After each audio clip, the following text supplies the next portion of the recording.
I am a terrible musician. My tiger mom going against all stereotypes didn't force me to learn the piano, so I never really had a base to learn anything about music. Well, I guess there was this one time.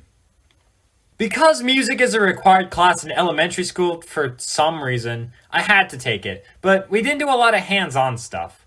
Most of the time, we were just drilling the meaning of musical notes, singing the ants go marching one by one, and spending hours in this terrible, terrible musical program on the computer called Maestro.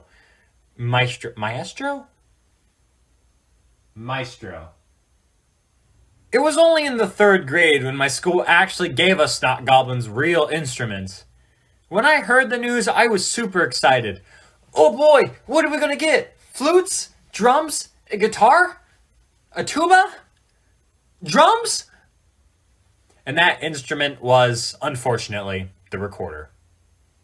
For the past 10 years or so, I thought the school system making us play the bootleg flute was just a weird military school thing.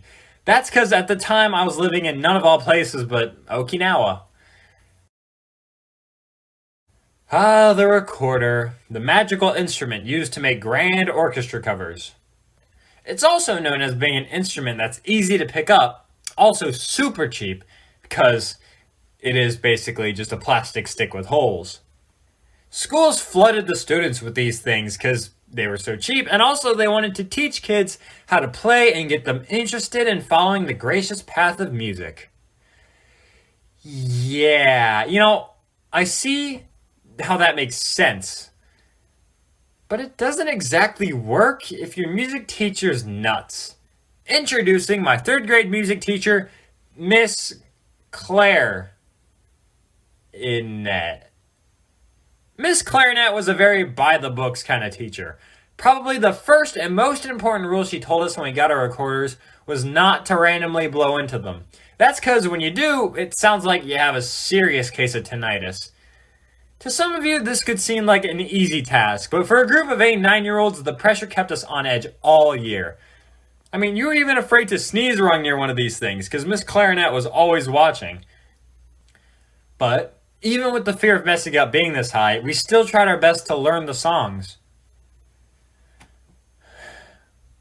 Mary had a little lamb, huh? All right. Okay. I know how to do this, I think. All right. Don't mess up. I got this.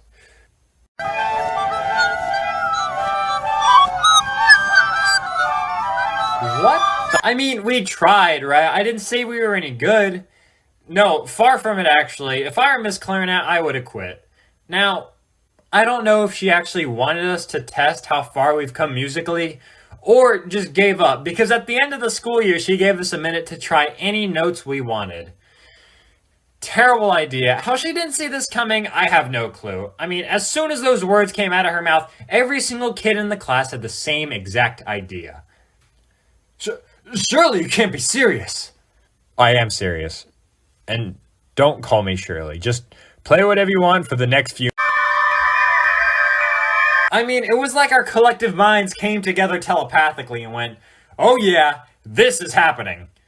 The best part was she couldn't even get mad because technically we were told to do it.